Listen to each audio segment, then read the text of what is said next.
최초 교회가 서서 어떻게 전진하는지를 보면서 주님의 교회가 어떠하냐 하는 교회를 배우고 있습니다. 오늘은 교회는 고난을 받는 무리, 고난받는 것을 기뻐하는 무리라는 주제로 생각하겠습니다. 고난을 받는데 기뻐한다. 이것은 참 무거운 주제입니다. 교회는 고난을 받는 일에 기뻐한다. 그렇다면 우리는 어떻습니까? 나는 어떤 일에 기뻐합니까? 보통 사람들이 어떤 일에 기뻐하죠? 예외 없이 사람이면 다 인생 행복을 기뻐하죠. 잘 먹고 잘 사는 것을 기뻐합니다. 학생 같으면 점수가 잘 나오고 또 사람들이 좋다고 하는 대학, 좋은 대학이 아니라 사람들이 좋다고 하는 대학에 입학하는 것, 그것을 아주 기뻐할 겁니다. 또 취업생 같으면 사람들이 좋다고 하는 직업을 택할 때, 취업할 때 기뻐할 겁니다. 정치인들 같으면 정치에 입문할 때 기뻐하겠죠. 농사 짓는 사람이면 풍년이 들면 기뻐할 것입니다. 이렇게 잘 되는 것, 사람들이 좋다 할 만한 것을 취할 때 기뻐합니다. 그렇다면 그리스도인이면 무엇을 기뻐하나요? 오늘 본문에서 말하는 것을 보면 그리스도인이 기뻐하는 것은 고난을 기뻐한다고 말합니다. 과연 그런가? 이게 우리의 현실과는 좀 동떨어진 말씀 같습니다. 그러니까 나와는 별로 상관이 없다 하면 우리는 잘 깨닫기 어렵습니다. 구원의 백성으로 자꾸 깨달아 가려면 하나님의 말씀에 가까이 가서 정직하게 잘 살펴서 보고 우리 자신을 비추어야 합니다.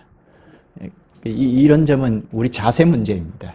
얼마나 잘 깨달았느냐, 얼마나 잘 아느냐, 잘 지식을 가졌느냐는 문제가 아니고 하나님 앞에 우리의 자세가 어떠냐에 따라서 잘 깨달아 가기도 하고 그렇지 못하고 1년이고 10년이고 평생 그렇게 살다가 마감할 수도 있습니다. 우리의 자세 문제입니다. 이게 좀 무거운 주제이기는 한데 우리의 자세가 뭐냐 하는 것을 묻는 것입니다. 끝까지 들으면 그 점을 잘 알 수 있을 것입니다. 오늘 본문에 보면 사도들은 공회 앞을 41절의 끝에 보면 공회 앞을 떠나면서 기뻐하면서 떠났다고 합니다. 무엇을 기뻐했을까요? 41절을 한번 좀 읽어볼까요? 사도들은 그 이름을 위하여 능욕받는 일에 합당한 자로 여기심을 기뻐하면서 공회 앞을 떠나니라. 무엇을 기뻐했다고 하죠? 좀 길게 되어 있는데 여기 그 이름을 위하여, 그 이름, 여기 원어를 보면 정관사를 썼는데 우리말에는 정관사가 없죠. 정관사를 써서 그 이름에 필적할 만한 이름이 없다는 겁니다. 그 이름에 비교할 만한 이름이 없다는 겁니다. 여기 그 이름은 예수인 것을 우리가 잘 압니다. 28절에 보면 공회원들은 이 이름이라고 했는데 이 이름은 지시대명사로 예수님을 업신여기는 비하한 말인데 사도들은 그 이름이라고 해서 관사를 앞에 붙여서 이 이름에 비교할 만한 이름이 없다, 필적할 만한 이름이 없다는 뜻으로 쓴 것입니다. 예수 때문에, 그 이름 때문에, 예수님 때문이죠. 예수님 때문에 능욕받는 일에 합당한 자로 여기심을 기뻐했다고 합니다. 능욕받는 건 모욕당한다는 겁니다. 고난받는다는 겁니다. 욕먹는다는 겁니다. 예수 때문에 욕먹는 일, 예수 때문에 욕먹을 자격자가 된다는 것이 기쁘다. 그렇게 번역할 수 있습니다. 예수 때문에 내가 욕먹을 자격자가 되었다. 그래서 기쁘다 하는 것입니다. 욕먹는 일에 자격자도 있는가? 한마디로 말하면 예수 때문에 내가 고난받는 걸 기뻐한다는 겁니다. 고난을 기뻐할 사람이 있는가? 우리 현실과는 도저히 잘 맞지 않는 말이죠. 우린 나와 상관이 없다, 나와 상관없는 말이다 하고 제껴놓을 수 있습니다. 그렇지 않습니다.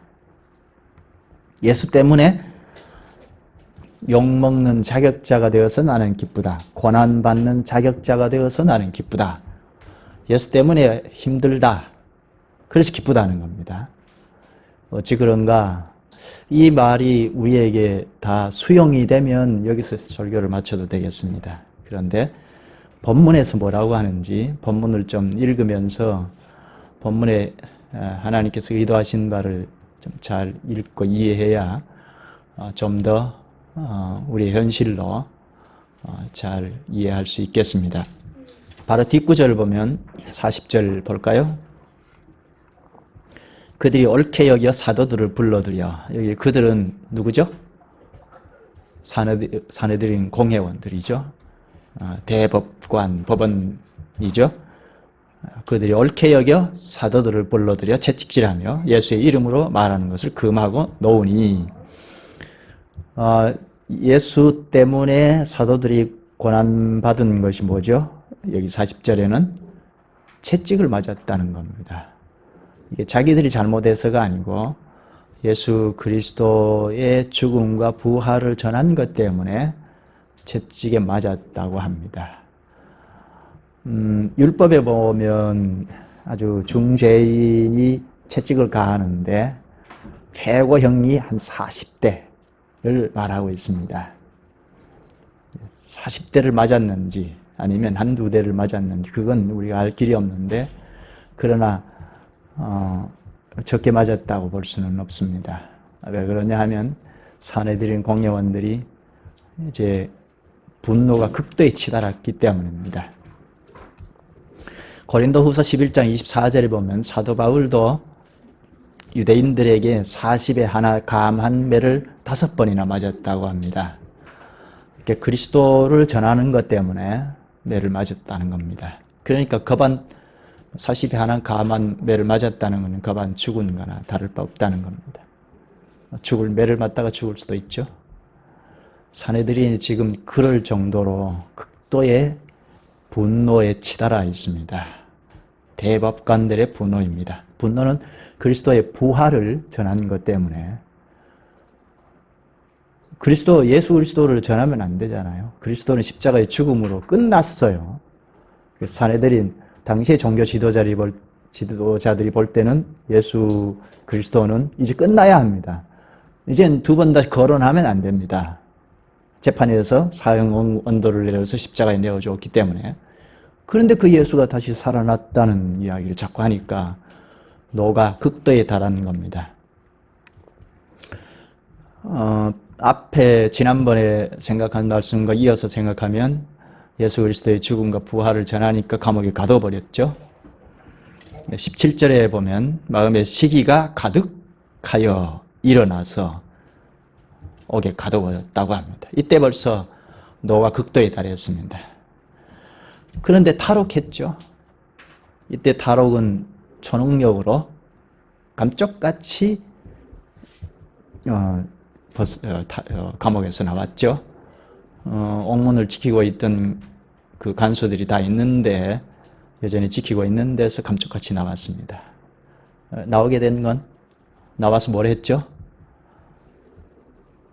천사가 성전에 서서 생명의 말씀을 전하라 하는 그 말씀을 듣고, 그게 하나님의 말씀인 줄 알고 사도들은 기꺼이 나와서 성전에서 말씀을 가르쳤습니다. 본문 27절, 28절에 보면 다시 사도들을 끌고 와서 성전에서 부활을 가르치는, 예수 그리스도의 부활을 가르치는 사도들을 끌고 와서 신문을 합니다. 이때의 신문은 대제사장이 직접 합니다. 28절에 보면 이르되 우리가 이 이름으로 사람을 가르치지 말라고 엄금하였으되 너희가 너희 가르침을 예루살렘에 가득하게 하니 이 사람의 피를 우리에게로 돌리고자 함이로다. 예수를 가르치지 말라고 엄금했다고 하죠. 너희 가르침이 예루살렘에 가득 찼다고 합니다. 이 때문에 죽은 예수의 핏값을 자기에게로 돌린다.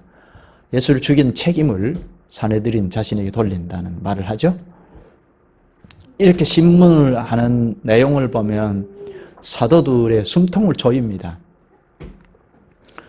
이 상황에는 죽음 외에는 다른 길이 없어 보입니다. 앞이 보이지 않습니다.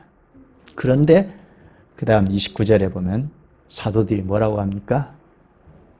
우리가 사람보다 하나님을 순종하는 것이 마땅하니라 합니다. 그리고 30절, 31절에 복음의 내용을 구체적으로 전합니다. 공회 앞에서 다시 설교를 하죠. 네, 한번 볼까요? 30절, 31절. 너희가 나무 위에 달아 죽인 예수를 우리 조상의 하나님이 살리시고 이스라엘에게 회개함과 죄사함을 주시려고 그를 오른손으로 높이사 임금과 구주로 삼으셨느니라. 하나님께서 예수를 살리셨을 뿐 아니라 임금과 구원의 주로 삼으셨다고 하죠. 그리고 이어서 우리는 이 일의 증인이라 하고 성령도 그러하다 합니다. 이렇게 예수님의 죽음과 부활을 전하다가 잡혀와서 신문을 당하는 이 상황에서도 다시 그들 앞에도 사내들인 공회 앞에도 설교를 합니다. 예수의 죽음과 부활을 전합니다. 그 다음 33절에 그들이 듣고 크게 노하여 사도들을 없이 하고자 할세, 없애버리겠다는 거죠. 죽여버리겠다는 겁니다. 이렇게 거침없이 전하는 하나님의 말씀을 듣고 극도로 분노하여 이제 너는 죽이겠다 한 것입니다. 하나님의 말씀을 듣고, 하나님의 말씀은 생명의 말씀이라 구원하고자 하는 거잖아요. 그리스도께서 죽으시고 부활하셨다는 것을 전하는 목적은 너희들을 구원하겠다는 것 아닙니까? 그럼에도 더 점점 완악해졌습니다. 이렇게 복음인데, 기쁜 소식인데, 생명의 말씀인데, 구원하고자 하는데, 그를 위함인데, 이 말을 들을 때 환영하는가 하면 그걸 거부하고 완악해지는 사람이 있습니다. 이게 우리의 안타까움이죠. 생명의 말씀을 전하는데, 그를 위해서 그를 구원하고자 전하는데 그것을 거부할 뿐 아니라 완악해지는 경우가 있습니다. 구약에도 대표적으로 바로가 그랬죠. 하나님 말씀을 자꾸 전하니까 점점 강팍해졌죠. 하나님 말씀을 전할 때 받아들이지 않으면 점점 완악해집니다.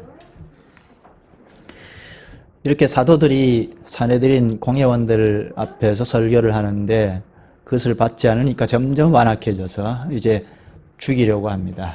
이제 상황이 급박하게 되었습니다. 사도들이 여차하면 죽을 수 있습니다. 사도들이 죽으면 교회가 위태하게 됩니다. 예루살렘 교회뿐이었잖아요. 이제 교회가 사라질 위기에 처해 있습니다. 그때 하나님께서 개입하셨습니다. 어떻게 개입하셨죠?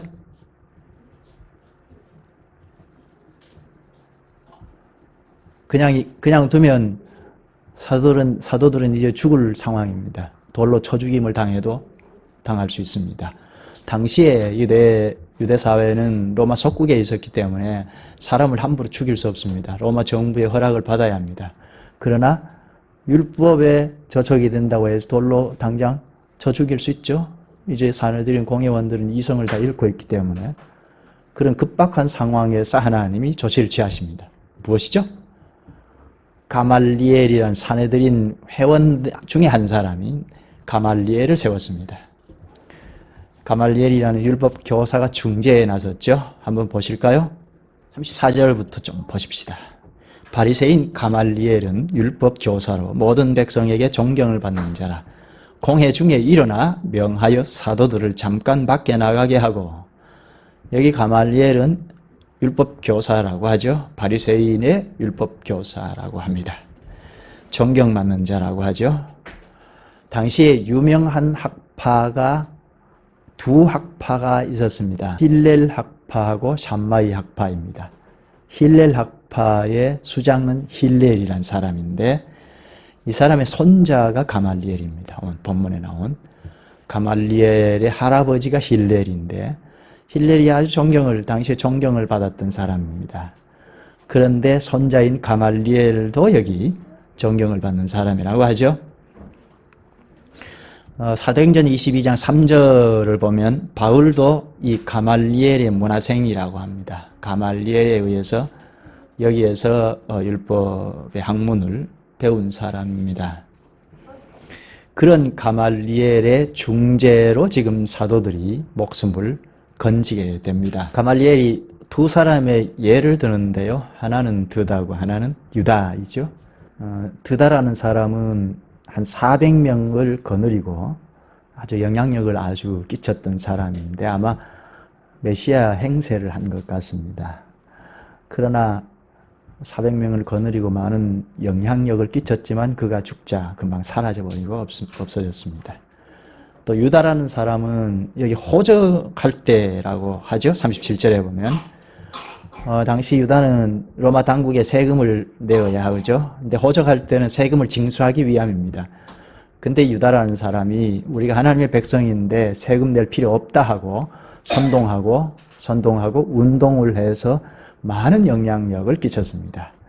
그런데 유다 나라에서 이렇게 반란을 일으키듯이 하니까 로마 당국에서 로마 군병들에 의해서 제압을 하고 진압을 했습니다. 그래서 그만 사라졌습니다. 이렇게 두 사람의 예를 들어서 하나님의 이름으로 시작했지만 정작 하나님에게로부터 나온 것은 아닌 것이기 때문에 금방 사라졌다는 것입니다. 인간적으로 운동을 벌이다가 금방 사라진 것입니다. 가말리엘이 이 예를 들어서 사도들도 이렇게 행세하는 거 그냥 두라. 만약에 이들이 하나님께로부터 나오지 않았으면 사람으로부터 시작이 되었으면 금방 사라질 것이다 한 것입니다. 39절에 보면 만일 하나님께로부터 났으면 너희가 그들을 무너뜨릴 수 없겠고 도리어 하나님을 대적하는 자가 될까 하노라. 만에 하나 하나님께로부터 났으면 어떡할 거냐. 이건 하나님을 대적하는 것 아니냐. 그러니까 그만두자 한 것입니다. 그래서 사도들이 풀려났어요. 그럼 가말리엘이라는 사람이 아주 훌륭한 사람이죠. 아주 영향력을 끼쳤죠. 사내들인 70의 회원들의 생각을 돌이켰습니다. 이성을 잃고 사람을 죽이려고 하는 상황인데 그들의 생각을 움직였습니다.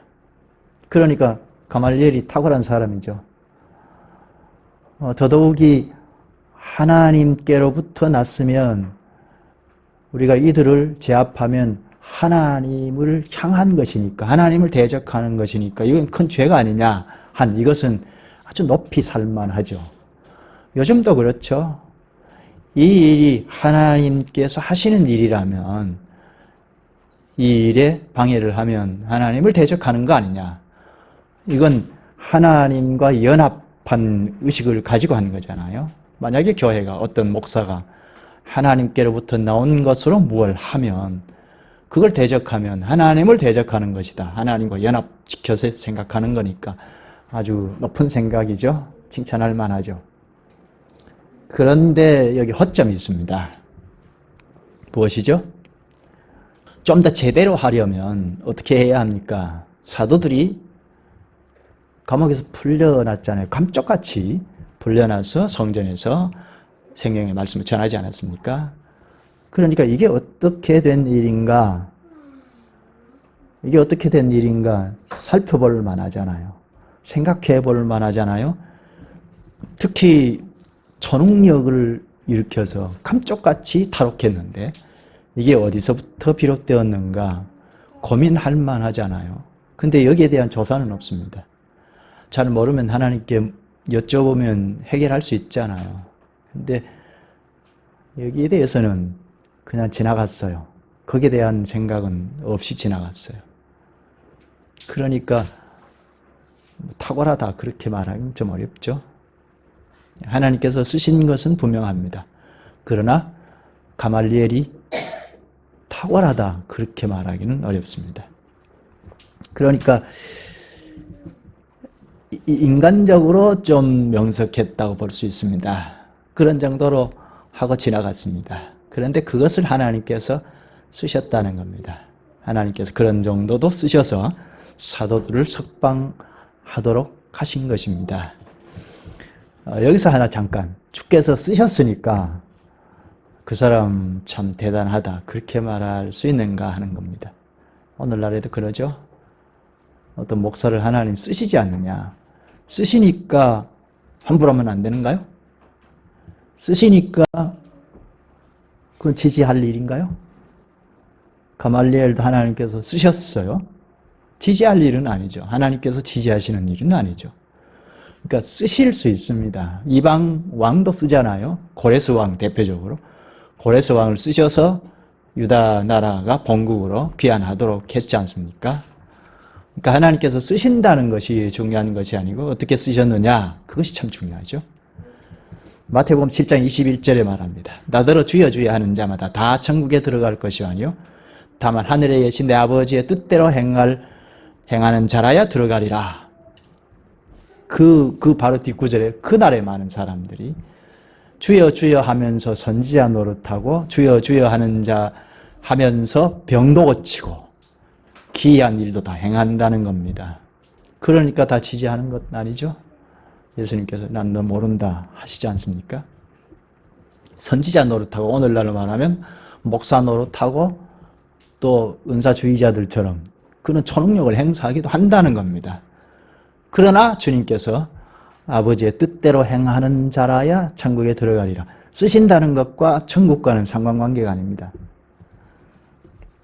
다시 본문으로 가서 39절에 가말리엘이 하나님을 대적하는 자가 되지 말자 하는 논조로 설득을 하니까 공회원들이 다 그만두게 되었습니다. 그래서 40절에 그들이 옳게 여겨, 가말리엘의 주장이 옳게 여겨 사도들을 불러들여 채찍질하며 예수의 이름으로 말하는 것을 금하고 놓으니 사도들이 채찍을 가하고 풀어줬습니다. 이 채찍이 한두 대 때리고 보내준 건 아닐 겁니다. 그냥 반 죽였다고 할 수 있죠. 그래서 풀어줬습니다. 사도들이 풀려나면서 어떻게 했습니까? 승리는 우리 것이다. 그렇게 했습니까? 풀려나서? 아니면 두려워서 벌벌 떨었습니까? 이제 여기서 그쳐야 되겠다. 더 이상 하면 죽겠다. 그랬습니까? 더 이상 하면 죽을 수 있잖아요. 이제는 목숨을 내놓고 하지 않으면 할 수 없습니다. 그 다음 구절 볼까요? 41절. 사도들은 그 이름을 위하여 능력받는 일에 합당한 자로 여기심을 기뻐하면서 공의 앞을 떠나니라. 말씀을 생각하며 설교를 시작하면서 말씀을 보았죠. 예수 때문에 욕먹는 자격자가 되었다. 그래서 기쁘다는 겁니다. 예수 때문에 고난받는 자격자가 되어서 기쁘다는 겁니다. 예수 때문에 고난받는 것이 기쁘다는 겁니다. 고난이 기쁜가요? 누구나 얼른 나는 고난이 기쁘다 그렇게 말할 수 없을 것입니다. 그러면 사도들이 어떻게 해서 기뻐했을까요? 예수를 따르면서 배웠기 때문입니다. 사도들도 우리와 똑같습니다. 그 사람들이 탁월한 사람들이 아니고, 그런데 하나님께서 가르쳐주신, 그리스도께서 가르쳐주신 말씀대로 했을 뿐입니다. 사도들이라고 왜 갈등이 없었겠어요? 수시로 때때로 갈등이 있었을 것입니다. 이렇게 가다는 죽겠는데 계속해야 할까 말아야 할까. 그러면서도 항상 말씀으로 돌아갔습니다. 말씀은 이것이다 하는 대로 돌아갔습니다. 그러니까 그 태도, 자세가 문제입니다. 탁월하게 깨달았다. 그거 좋죠. 깨달은 것이 좋죠. 탁월하게 깨달아야 한다. 그 문제가 아니고 자세 문제입니다. 방향 문제입니다. 교회도 그렇고 한 개인도 그렇습니다. 어느 방향에 서서 전진해 가고 있는가가 중요합니다.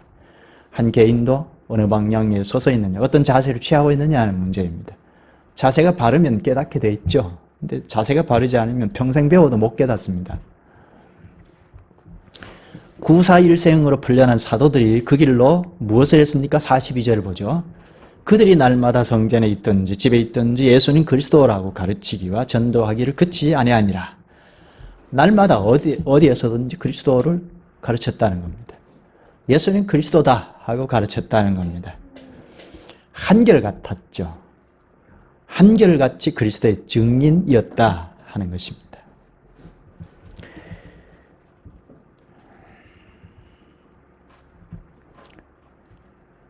예수는 그리스도라고 가르치면 결과는 뭡니까? 예수가 죽었는데 살아났다. 그가 그리스도다. 임금이다.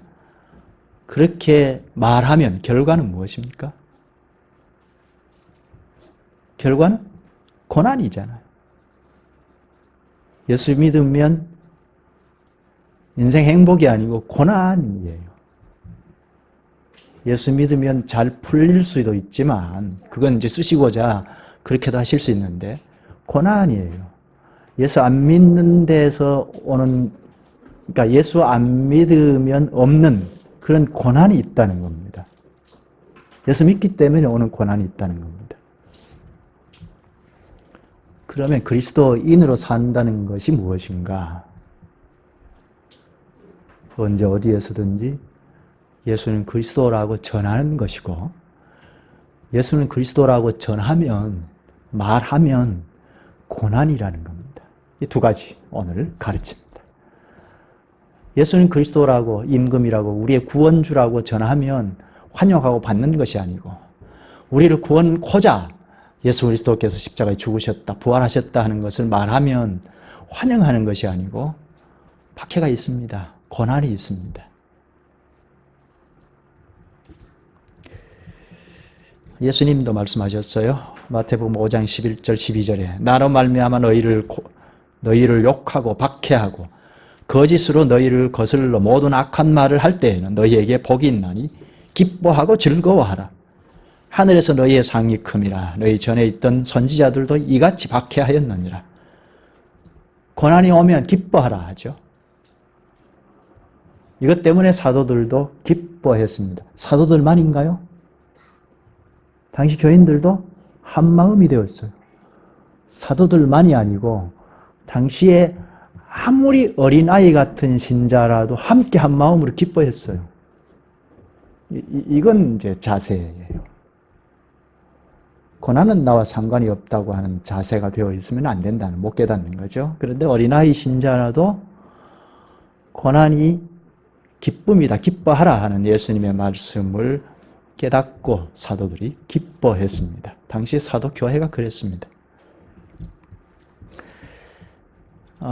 예수님의 남은 고난이라고 하죠. 이것이 영광에 올라가신 그리스도께서 수족으로 삼으신 교회는 이 땅에 있으니까 아직 남아 있다는 겁니다. 바울 사도는 골로새서 1장 24절에 나는 이제 너희를 위하여 받는 괴로움을 기뻐하고 그리스도의 남은 고난을 그의 몸인 교회를 위하여 내 육체에 채우노라. 교회를 위하여 내 육체로 그리스도의 남은 고난을 채워간다고 합니다. 교회는 그리스도와 연합했기 때문에 그리스도와 연합해 있고, 그러나 아직은 이 땅에 있기 때문에 그리스도는 하늘 영광에 이르셨지만 그와 연합한 우리는 아직 이 땅에 있기 때문에 영광에도 참여하지만 아직 고난도 있다는 겁니다. 교회는 영광도 있지만 욕도 있습니다. 영욕을 같이 가지고 있습니다. 왜요? 그리스도를 따르기 때문입니다. 그리스도의 말씀대로 살고자 하기 때문입니다. 그래서 바울은 고린도 후서 12장 10절에 그러므로 내가 그리스도를 위하여 약한 것들과 능욕과 궁핍과 박해와 곤고를 기뻐하노니 이는 내가 약한 그때에 강함이라. 그리스도인이기 때문에 그리스도의 말을 대언하기 때문에 전도하기 때문에 고난이 온다는 겁니다. 이걸 기뻐한다고 합니다. 로마서 8장 17절에 하나님의 자녀이면 고난도 함께 받는다고 합니다. 영광은 물론이고 고난도 함께 받는다고 합니다. 그럼 고난받는 것을 볼 때, 나 자신이 고난에 처한 것을 볼 때, 물론 내가 잘못한 것이 아니고 예수 그리스도를 믿기 때문에 고난에 처한 것을 볼 때, 아, 나는 참 신자구나, 나는 참 그리스도인이구나, 그리스도의 증인이구나 할 수 있죠. 내 고난에 처한 것을 볼 때 나는 그리스도인이구나, 그리스도의 증인이구나 하는 것을 알 수 있죠. 거기서 기뻐할 수 있다는 겁니다. 사도들도 그래서 기뻐했습니다. 사도들도 우리와 똑같은 사람입니다. 고난이 즐거워할 수 없습니다. 그러나 내가 자격자이구나, 그리스도의 증인의 자격자이구나 하는 것을 확인하고 기뻐했다는 겁니다. 사도교회들이 다 그랬습니다. 다음에 6장을 좀 읽고 오시기 바랍니다. 6장에는 직분이 나오는데 집사 직분이 어떻게 생성이 되었는가 하는 것을 잘 배울 수가 있습니다. 기도하시죠. 자비하신 주님, 주님께서 저희를 그리스도께 연합하셔서 이 땅에 거한 하늘 시민의 영광을 취득하여 살게 하시니 감사옵나이다. 그리스도와 함께 영광에 참여한 저희는 이 땅에 남은 고난에 참여한 자로 사는 것이 기쁨인 것을 말씀으로 저희를 깨우쳐 주시옵나이다. 저희 스스로는 인생 행복에 이끌려서 기뻐하는 정도로밖에 안 되나 주께서 저희를 그리스도께 연합하여 그와 함께 영광뿐 아니라 그와 함께 당하는 고난이 곧 저희가 그의 지체여 분자임을 알고 기뻐할 수 있게 하시옵나이다. 말씀을 더 공급하여 주셔서 예수님 때문에 오는 고난이 기쁨이 될 수 있는 데까지 가게 하시옵소서. 예수님의 이름으로 기도하옵나이다. 아멘.